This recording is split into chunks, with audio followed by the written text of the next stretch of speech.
Di situ ada gambar orang anak yang berbakti kepada orang tua. Apa bisa terwakili dengan gambar saja? Tidak. Hah? Tidak, Pak. Berbakti kepada orang tua itu kalau gambar saja kan,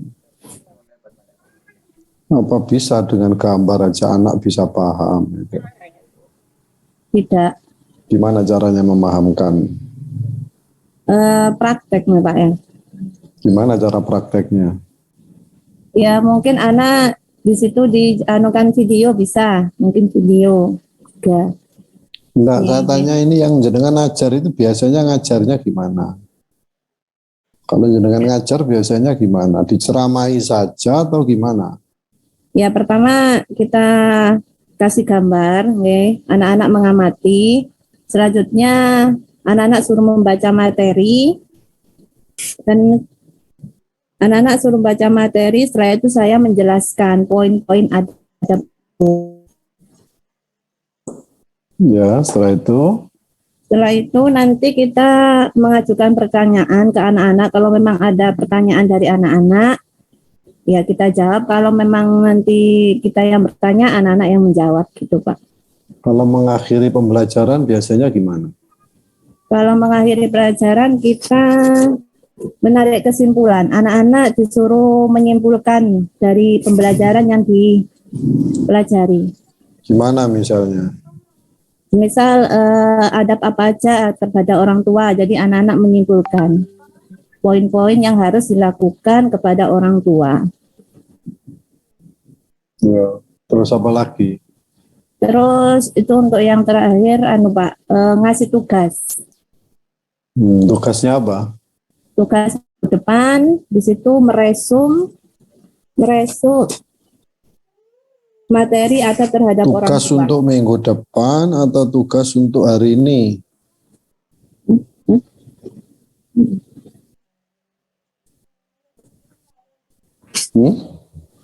Tugas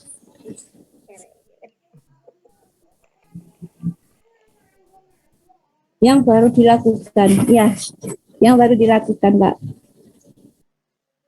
hari ini. Resum hari ini, Pak. Ya. Yang sudah dilakukan. Itu mengagendakan pekerjaan rumah. Ya. Gimana mengagendakan pekerjaan rumah? Ya, maksudnya ngasih PR ke anak-anak.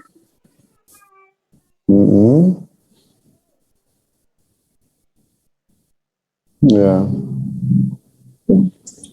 Ini saya lihat di RPP-nya ini banyak sekali nih, ya. Iya. Ini siapa yang ngetik ini? Telaten sekali ini, banyak sekali. Siapa yang buat? Yang buat saya, tapi ada kopasnya, Pak. Iya. Namanya bukan yang buat kalau kopas itu. Ya kalau tadi tujuan juga saya sendiri yang merumuskan, Pak. Banyak ini tujuannya, ya. Iya. Itu materi pembelajaran. Ini. Coba langkah-langkahnya, memberikan acuan, memberitahukan materi pelajaran yang akan dibahas, memberitahukan kompetensi inti dan seterusnya, ya. Pembagian kelompok belajar itu. Ya, sementara cukup. Coba sekarang beralih ke Pak Sobirin. Pak Sobirin, ya. Ya, Pak. Dengan ngajar kelas berapa? Kelas 7 MTS.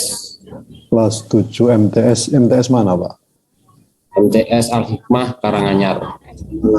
Karanganyar, Jawa Tengah. Pancakusumo Malang. Oh, Hikmah. Saya kira Karanganyar, Jawa Tengah. Ya, ada kesamaan, Pak. Ya. Materi pokoknya apa, Pak?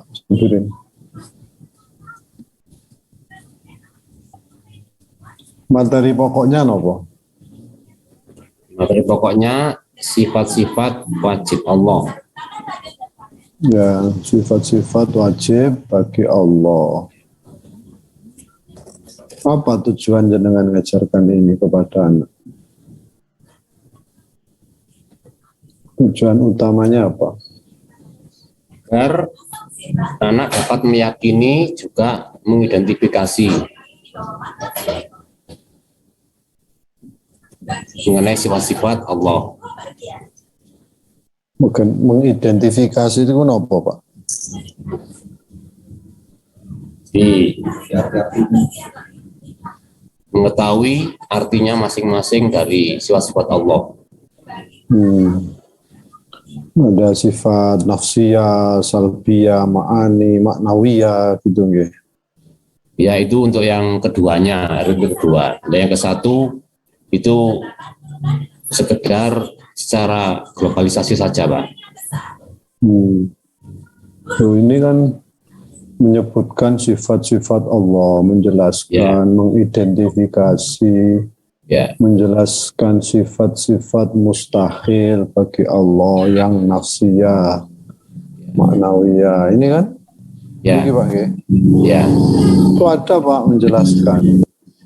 Gimana caranya mengajarkan sifat-sifat Allah? Itu kan berat itu. Itu harus dihafal atau dipahami atau gimana Pak? Tahap pertama itu anak-anak menghafal dahulu, Pak. Cara menghafalnya gimana? Di pertama tunjukkan dulu dengan proyektor di layar. Nah, ini untuk pengenalan dahulu. Kemudian untuk menghafalnya nanti anak-anak diberi tugas untuk menghafalkannya di rumah. Ini untuk menghafalnya, ini lewat lagu lebih mudah, Pak. Gimana lagunya, Pak? Allah wujud kita empako mukhalafatu lil hawadisi qiyamuhu bi nafsi wahdaniyat mudarat iradat. Lagunya seperti itu, Pak. Ya, itu wajib dihafalkan atau dipahami saja atau kedua-duanya, gimana Pak? Kedua-duanya, Pak. Nanti sekaligus tahap akhirnya sampai meyakini, ya. Meyakini gimana? Harus dihafal ya? Ya, dihafal dahulu tahap awalnya, Pak. Harus dihafal itu dalam arti wajib atau gimana? Ya, nanti ada penilaiannya khusus untuk penghafalannya, Pak. Soalnya harus hafal dulu. Kalau nggak hafal dulu nanti nggak bisa memahaminya, Pak. Ya. Kalau hafal itu wajib, berarti orang tidak hafal berdosa berarti. Ada nggak dasar yang mewajibkan hafal itu, Pak? Kalau jenengan mengatakan, oh wajib hafal. Apa dasarnya? Itu nggak ada, Pak. Tapi kan mengetahuinya kan awalnya harus hafal dulu, Pak. Baru bisa nanti dapat. Ya, memahami atau hafal. Dihafal Kadang dulu, kan orang karena orang Indonesia, bukan orang Arab, ya, paham bahwa Allah itu ada, kan gitu. ya, Tapi tidak hafal bahwa sifat Allah itu wujud. Tetapi maksud dari sifat Allah wujud itu kan ya ada itu. ya, ya. Artinya orang itu meyakini sifat itu tanpa harus hafal. Karena wujud itu kan bahasa Arab dan kita orang Indonesia, orang Jawa ya. Bagaimana kalau begitu? Tapi ini kan anak-anak, Pak. Di anak-anak diusahakan hafal dahulu beserta artinya, gitu loh, Pak.